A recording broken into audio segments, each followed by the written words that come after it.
जयकारा बोलो माता रानी का। जगत माई महामाई माँ भद्रकाली की जय बोलो। माता रानी के सांचे दरबार की जय बोलो। तो कन्या राशि वालों, आप सभी का स्वागत करते हैं कन्या मंथन भिंड यूट्यूब चैनल में। मित्रों, इस एक चीज में 9 देवी देवताओं की शक्ति समाहित है और ये 9 देवी देवता हमेशा आपके घर में मौजूद रहते हैं। आपकी तकलीफों को दूर करना चाहते हैं, आपके सबसे बड़े हितैषी हैं। तो ऐसे में आपको इस एक चीज को अपने पास हमेशा रखना होगा। जब आप इस एक चीज को अपने पास रखेंगे तो इन 9 देवी देवताओं की शक्ति आपके पास आ जाएगी, इनकी पूरी कृपा और आशीर्वाद आपको प्राप्त हो जाएगा। हम जानते हैं बंधुओं कि आपके जीवन में अभी परेशानियों का दौर चल रहा है। आप एक के बाद एक परेशानियों से घिरे हुए हैं। लोग आपकी मदद नहीं कर रहे हैं और समय और परिस्थितियां भी आपको मौका ही नहीं दे रहे हैं कि आप कुछ नया सोच पाएं, कुछ बड़ा अपने जीवन में कर पाएं। तो ऐसे में आपको दैवीय सहायता की बहुत अधिक आवश्यकता है। इसीलिए हम आपके लिए यह विशेष ज्ञानवर्धक कार्यक्रम लेकर आए हैं और हम इस कार्यक्रम में जो भी विशेष और दिव्य ज्ञान आपको देने जा रहे हैं, यह शास्त्रों की गहराई से निकाला गया है। जी हाँ बंधुओं, जब इंसान अपने जीवन में बुरे से बुरे समय से गुजर रहा होता है तब वह इस क्रिया को करता है। यह बहुत ही गुप्त क्रिया है लेकिन उतनी ही शक्तिशाली है और इस क्रिया को करने के बहुत ही सरल नियम भी हैं। अगर आप पूरे नियम और विधि विधान के साथ इस क्रिया को कर लेते हैं जो कि बहुत ही सरल हैं, तो आपके जीवन से हर एक कष्ट अपने आप ही कटने लगेगा। जो भी आपकी इच्छाएं हैं, मनोकामनाएं हैं, बस आपको सोचनी है और कुछ ही समय में ये सारी इच्छाएं और मनोकामनाएं पूरी होने लगेंगे। लेकिन बंधुओं, हम आपको एक बात और बता दें कि नजदीकी भविष्य में आपने कुछ योजनाएं बना रखी हैं और उन योजनाओं को पूरा करने के लिए भी आपको इन 9 देवी देवताओं की दिव्य शक्ति की कृपा की पूरी आवश्यकता रहेगी।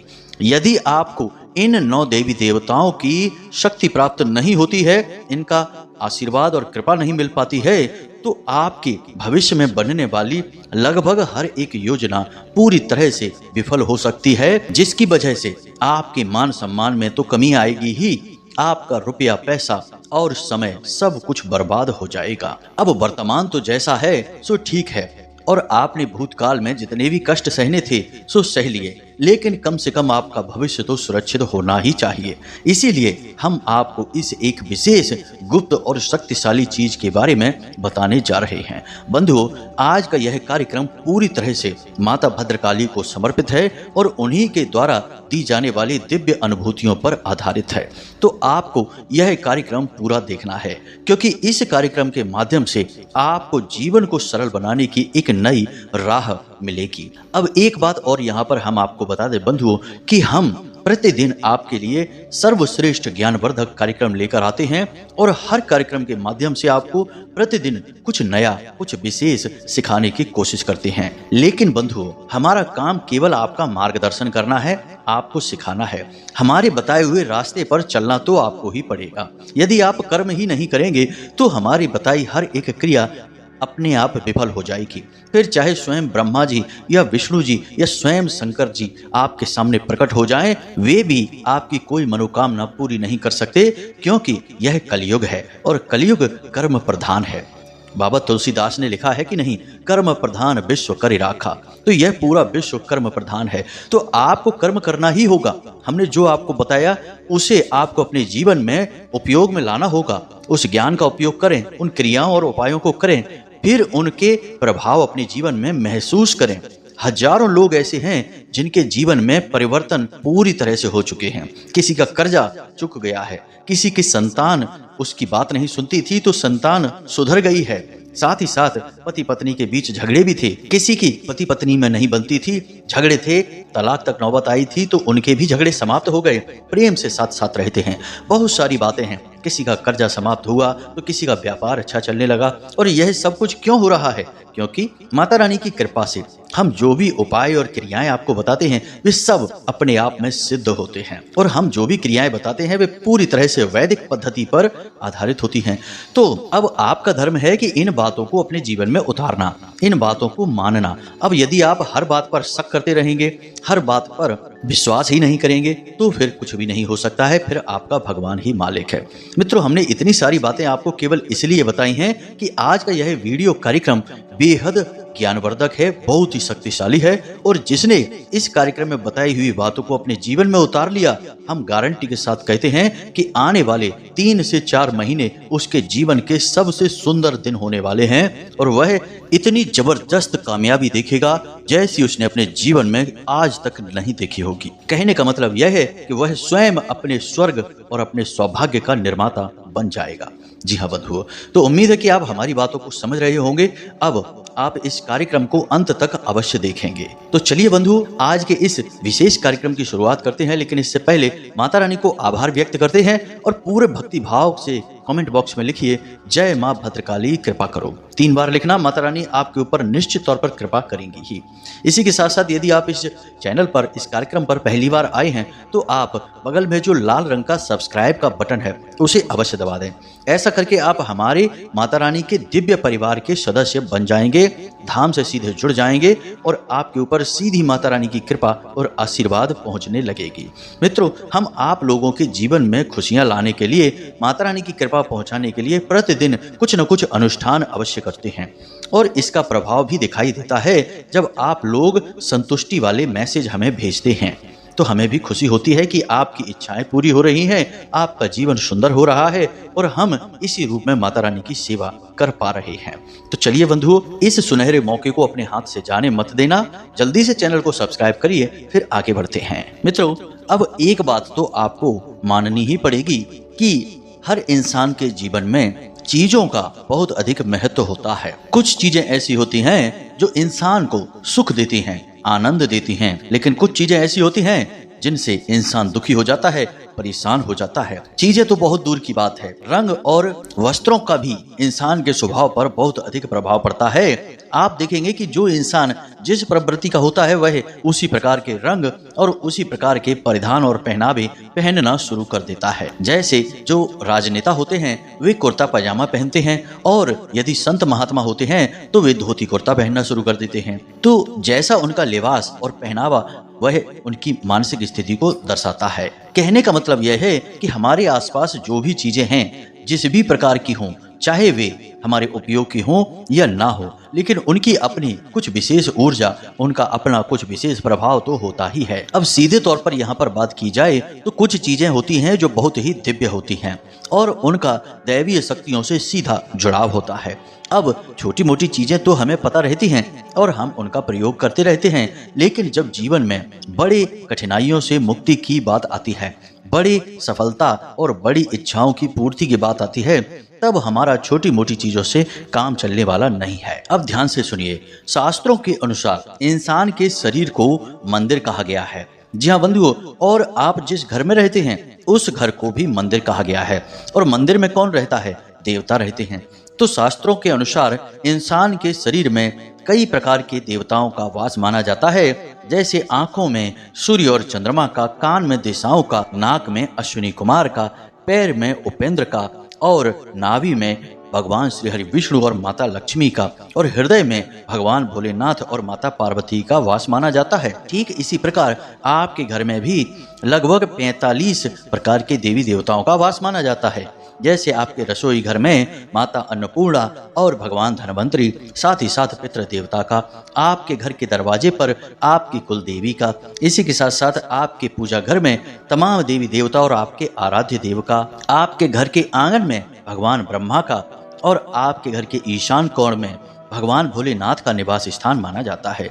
उत्तरी दिशा में कुबेर देवता का निवास माना जाता है। इस प्रकार लगभग 45 देवी देवताओं का वास आपके घर में होता है। अब इनमें से 9 मुख्य देवता होते हैं जो आपके जीवन में सुख समृद्धि के कारक होते हैं। अगर इन देवी देवताओं की कृपा आप तक नहीं पहुंच पाती है तो आपके जीवन में कष्ट की शुरुआत हो जाती है। अब इन 9 देवताओं में मुख्य तौर पर माता लक्ष्मी और कुबेर देवता, साथ ही साथ भगवान भोलेनाथ और देवगुरु बृहस्पति, शुक्र देवता, सूर्य, चंद्रमा और राहु देवता भी शामिल हैं। अब ये ऐसे देवता हैं जो इंसान के रोजमर्रा के कार्यों को प्रभावित करते हैं और इंसान के प्रतिदिन के लाभ और हानि, दुख, तकलीफ और चिंताओं को नियंत्रित करते हैं। लेकिन किसी न किसी प्रकार की नकारात्मक ऊर्जाओं के चलते इन देवी देवताओं का प्रभाव आपके जीवन में कम होने लगता है, जिसकी वजह से आपके हर बनते हुए काम में रुकावटें आने लगती हैं। हर तरह का कार्य आपका बाधित होता है।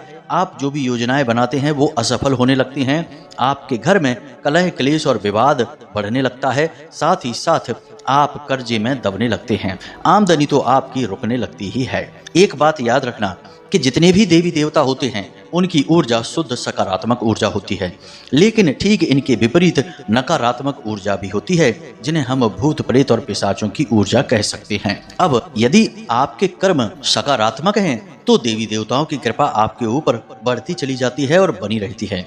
लेकिन यदि आप जाने अनजाने में कुछ गलतियां करते हैं और नकारात्मक कार्यों में लिप्त होने लगते हैं तो आपके जीवन में देवी देवताओं की कृपा और आशीर्वाद कम होने लगता है और नकारात्मक ऊर्जाएं हावी होने लगती हैं। अब यहाँ पर आप यह बात मत समझ लेना कि यह देवी देवताओं का और राक्षसों का, भूत प्रेतों का युद्ध है और देवी देवता हार गए। यहाँ पर कोई हार या जीत की बात ही नहीं है। यह तो आपके अपने कर्म निर्धारित कर रहे हैं कि आप किसे अपने घर और अपने जीवन में जगह दे रहे हैं। यदि आप नकारात्मक कार्य करेंगे, यानी कि जुआ, शराब, वेश्यावृत्ति और तमाम तरह की गलत कार्य जैसे मांसाहार है, क्रोध है, लोभ है और ब्याज का धन खाते हैं या फिर दूसरों को सताते हैं, किसी के हिस्से को दबा लेते हैं, तो ऐसे कार्यों में यदि आप लिप्त रहते हैं, आपकी वजह से कोई दुखी हो जाता है, उसके आंसू निकल आते हैं, वह परेशान हो जाता है, तो इस स्थिति में देवता आपका कुछ भी नहीं कर पाएंगे, ना आपके साथ रह पाएंगे, फिर तो भूत प्रेत ही आपका साथ दे पाएंगे। याद रखना कि जिस प्रकार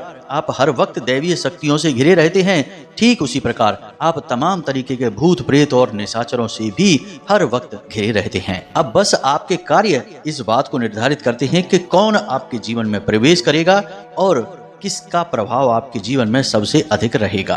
उम्मीद है आप हमारी बातों को यहाँ तक अच्छी तरह से समझ पाए हैं। तो अब इन बातों के आधार पर यह पता चलता है कि यदि हम शुद्ध सात्विक जीवन जीते हैं, सत्य के मार्ग पर चलते हैं, भले ही थोड़ा बहुत हमें कष्ट हो, लेकिन हम हमेशा सत्य बोलें और किसी को किसी भी प्रकार से कष्ट ना पहुंचाएं, किसी को भी तकलीफ ना दें, तो हमारे जीवन में देवी देवताओं की कृपा आकर्षित होने लगती है और भूत प्रेत और उनकी नकारात्मक ऊर्जाएं हमारे घर से और जीवन से दूर भागने लगती हैं। तो अब ध्यान से सुनिए, हम आपको उस एक चीज के बारे में बताने जा रहे हैं, लेकिन उससे पहले आपको अपनी शुद्धता और अपने घर की शुद्धता करना बहुत अधिक आवश्यक रहेगा, क्योंकि यदि कहीं भी थोड़ी बहुत भी नकारात्मकता रहेगी तो दिव्य शक्तियां आपका साथ नहीं देंगी और हो सकता है कि इस एक चीज का प्रभाव आपके ऊपर बहुत ही कम हो जाए। जी हाँ बंधुओं, तो इसके लिए सबसे पहले आपको स्वयं को शुद्ध करना होगा, हर प्रकार की नकारात्मकता को दूर भगाना होगा और यह कार्य करने के लिए आप जब स्नान करने चलें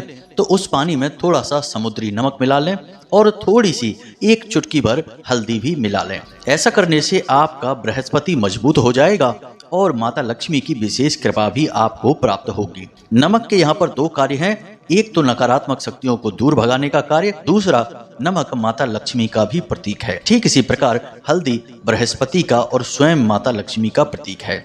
तो आपके ऊपर दो देवी देवताओं की कृपा भी आएगी, साथ ही साथ नकारात्मक ऊर्जा भी आपके ऊपर से दूर हटने लगेगी। इसी प्रकार आप जो भी वस्त्र पहनते हैं उन वस्त्रों को धोते समय भी पानी में थोड़ा सा नमक अवश्य मिलाते चलें। यह भी बहुत अनिवार्य है, इससे भी कपड़ों में रह रही किसी भी प्रकार की नकारात्मक ऊर्जा बाहर हटने लगेगी। अब बात करते हैं आपके घर के शुद्धिकरण की। घर के शुद्धिकरण के लिए सबसे पहला कार्य आपको शाम के समय अपने घर के सभी कोनों में, ब्रह्म स्थान में और छत पर और चारों तरफ मुख्य दरवाजे से लेकर थोड़ा थोड़ा गंगा जल छिड़कना है। इसके लिए आप एक गिलास में, शुद्ध गिलास में जल ले सकते हैं और उस जल में थोड़ा सा गंगा जल मिलाएं। और फिर उस जल को चारों तरफ अपने घर में जहां भी आप जा सकते हैं जाकर छिड़कें। इससे पूरा घर शुद्ध होगा। साथ ही साथ अपने घर के मुख्य दरवाजे पर यानी दहलीज से थोड़ा सा बाहर थोड़ा सा कपूर रखें, एक कटोरी में रख सकते हैं और उस कपूर के ऊपर लौंग का एक जोड़ा रख दें और उस कपूर को जला दें। इससे आपका घर शुद्ध हो जाएगा, किसी भी प्रकार की नकारात्मक ऊर्जा आपके घर से दूर हट जाएगी। अब घर का और आपका स्वयं का शुद्धिकरण का यह कार्य है, यह लगभग प्रतिदिन होना चाहिए। अगर रोज नहीं हो सकता है तो हर 2-3 दिन में एक बार तो होना ही चाहिए। इससे जितनी भी नकारात्मक ऊर्जाएं आपके आसपास एकत्रित होंगी, कहीं ना कहीं से तो नकारात्मक ऊर्जाएं आती ही रहती हैं। अब किसी ने यदि आपकी किसी अच्छी चीज को देखकर थोड़ा सा भी मन में कुछ उल्टा सीधा ख्याल लेकर आया तो यह नजर की नकारात्मक ऊर्जा को प्रदर्शित करता है और आपके ऊपर भेजता है, तो इसे भी हटाना अनिवार्य है। आपने देखा होगा कि कई बार ऐसा होता है कि कोई कार्य बिल्कुल बनते बनते जैसे ही आप उसके बारे में किसी से कोई बात कर देते हैं, चर्चा चला देते हैं, तो उसमें रुकावट आ जाती है। ऐसा इसीलिए होता है कि उस इंसान ने नजर लगा दी है। इसीलिए तो लोग कहते हैं कि जब तक कार्य पूरी तरह से बन ना जाए उसके बारे में किसी से कोई चर्चा नहीं करनी चाहिए। लोग जाने अनजाने में ही नजर लगा देते हैं, तो इससे भी बचना अनिवार्य है और यह लगभग रोज आपकी ओर आने वाली नकारात्मक ऊर्जा है। इसीलिए हम कह रहे हैं कि रोज ही आपका स्वयं का और आपके घर का शुद्धिकरण होते रहना चाहिए। अब ध्यान से सुनिए, हम आपको उस एक चीज के बारे में बताने जा रहे हैं जिसे आप हर वक्त अपने पास रखेंगे। मतलब कि आप घर से जब बाहर निकलें किसी कार्य के लिए, जैसे कि आप अपने काम धंधे व्यापार या नौकरी के लिए या फिर कोर्ट कचहरी के किसी मामले के लिए या कोई भी ऐसा कार्य जिसमें आप चाहते हैं कि आपकी विजय हो, आपको कामयाबी मिले 100% गारंटी के साथ, तब आप उसे अपने साथ रखकर जाएंगे। इस एक चीज को एक पोटली के रूप में आपको बनाना होगा और इसके लिए आपको 4 चीजों की आवश्यकता पड़ने वाली है और इस एक पोटली का निर्माण आप शनिवार के दिन करेंगे। जी हाँ बंधुओं, तो ध्यान से सुनिए कौन कौन सी हैं वो चीजें, फिर उनकी प्रयोग विधि और नियम और उसके सावधानियां भी हम आपको बताएंगे। सबसे पहली चीज है गोमती चक्र। जी हाँ बंधुओं, एक गोमती चक्र आपको चाहिए। यह भगवान श्री हरि विष्णु के द्वारा धारण किए जाने वाले सुदर्शन चक्र का प्रतीक है और दुनिया की हर एक नकारात्मकता को काट देने की शक्ति रखता है। इसी प्रकार आपको 2 गूंजे चाहिए, एक लाल गूंजा और एक काला गूंजा। गूंजे के मोती किसी भी पूजा पाठ वाली दुकान पर आसानी से मिल जाते हैं। इसी के साथ साथ तीसरी चीज आपको चाहिए सफेद आंख की जड़, जिसे हम श्वेतार्क गणपति भी कहते हैं। इसका हमने एक प्रयोग और भी आपको पहले बताया था, लेकिन यह प्रयोग बहुत ही खास है। अब इसी के साथ साथ आपको चाहिए पीली सरसों के लगभग 11 दाने। सरसों के दाने खंडित नहीं होने चाहिए और पीले ही होने चाहिए। अब इन सबको पोटली नुमा बनाने के लिए आपको चाहिए लाल रंग का एक कपड़ा और लाल रंग का ही एक धागा, जिसे हम कलावा भी कहते हैं। अब यह क्रिया आपको शनिवार के दिन करनी है, तो आप दिन में इस पूरी सामग्री को लेकर रख लें। अभी इन सब के बीच एक सबसे शक्तिशाली सामग्री बाकी है जो आपको आपके घर से ही मिलेगी, जिसे हम आगे बताने वाले हैं। लेकिन इससे पहले हम आपको बता दें कि ये जो 4 सामग्रियां हैं जिन्हें आपने बाहर से लिया है या कहीं और से मंगवाया है, इसके बारे में आपको किसी से कोई चर्चा नहीं करनी है। यह बेहद ही गुप्त और व्यक्तिगत प्रयोग है, तो इसके बारे में किसी से यदि आप चर्चा कर देंगे तो बात वहीं खराब हो जाएगी। अब आपको क्या करना है, ध्यान से सुनिए। सारे काम से मुक्त होने के बाद रात्रि के समय लगभग 9 से 11 बजे के बीच में आपको स्नान आदि करने के बाद अपने पूजा घर में जाना है और अपने पूजा घर में आप एक सफेद रंग का कागज और एक लाल रंग का पेन लेकर जाएंगे। अब आपको उस कागज पर बहुत ही छोटे छोटे अक्षरों में इस मंत्र को 6 बार लिखना है। जी हाँ बंधुओं, यह माता लक्ष्मी का अंक है और शुक्र ग्रह का प्रतीक है, तो 6 बार इस मंत्र को लिखेंगे। मंत्र ध्यान से सुने, बहुत ही सरल है, बीज मंत्र है और 3 शक्तियों का सूचक है। जी हाँ बंधुओं, बहुत ही पवित्र और शक्तिशाली और स्वयं सिद्ध मंत्र है यह, तो ध्यान से सुने। मंत्र आपके मोबाइल की स्क्रीन पर भी दिखाई दे रहा है। ओम ह्लीम क्लीम श्रीम नमः। एक बार फिर से ध्यान से सुने, ओम ह्लीम क्लीम श्रीम नमः। इस मंत्र में हम 3 दिव्य शक्तियों का आवाहन कर रहे हैं। जिसमें हिलीम माता बगलामुखी का प्रतीक है, जो कि दुनिया की सबसे बड़ी स्तंभन की देवी हैं, यानी कि हर प्रकार की नकारात्मक ऊर्जा को तुरंत रोक देने का कार्य करती हैं। क्लीम दुनिया का सबसे बड़ा आकर्षण मंत्र है और माता काली भगवान श्री हरि विष्णु और कामदेव का प्रतीक है। ठीक इसी प्रकार श्रीम स्वयं माता लक्ष्मी का प्रतीक है, उनका ही नाम है। तो आप 3 बड़ी दिव्य शक्तियों का आवाहन यहाँ पर कर रहे हैं। तो आपको यह मंत्र एक कागज पर 6 बार लिखना है और लाल रंग की पेन से ही लिखना है। आप अपनी राइटिंग कैसी भी लिख सकते हैं, अच्छी बुरी आपकी लिखावट होगी, कोई फर्क नहीं पड़ता है, बस मंत्र लिखना है आपको। आगे पीछे कागज में आप लिख सकते हैं। अब जब आप यह कर लें तो इसके बाद आप गाय के घी का एक दीपक जलाएंगे और इस संपूर्ण सामग्री को उसी लाल रंग के कपड़े में रखेंगे और एक पोटली का रूप देंगे। लाल रंग के कपड़े में आप क्या क्या रखेंगे, ध्यान से सुनिए। पहले आप गोमती चक्र रखेंगे और भगवान श्री हरि विष्णु का स्मरण करते चलेंगे। इसके बाद आप लाल गूंजा को रखेंगे, जो कि स्वयं माता लक्ष्मी का प्रतीक है और चुंबक की तरह पैसे को आपकी ओर आकर्षित करता है। इसके बाद आप काला गूंजा रखेंगे, यानी काले गूंजे का मोती रखेंगे, जो कि माता काली का, माँ भद्रकाली का प्रतीक है। इसी के साथ साथ आप श्वेतार्क गणपति यानी कि सफेद आंख की जड़ को रखेंगे और इस समय आप भगवान गणपति यानी गणेश जी का आवाहन करेंगे, मन में स्मरण करेंगे। इसी के साथ साथ आप इस कागज को भी रखेंगे जिसमें आपने इस मंत्र को लिख रखा है और इस मंत्र के कागज को लिखते समय आप सभी देवी देवताओं से निवेदन करेंगे कि वे आपकी मदद करें और आपके हर बिगड़े कार्य को बनाएं और भविष्य में आपकी हर योजना को कामयाब करें। अब आप इस संपूर्ण सामग्री को लपेट कर एक पोटली का आकार दे दें और इसे लाल धागे से लपेट दें।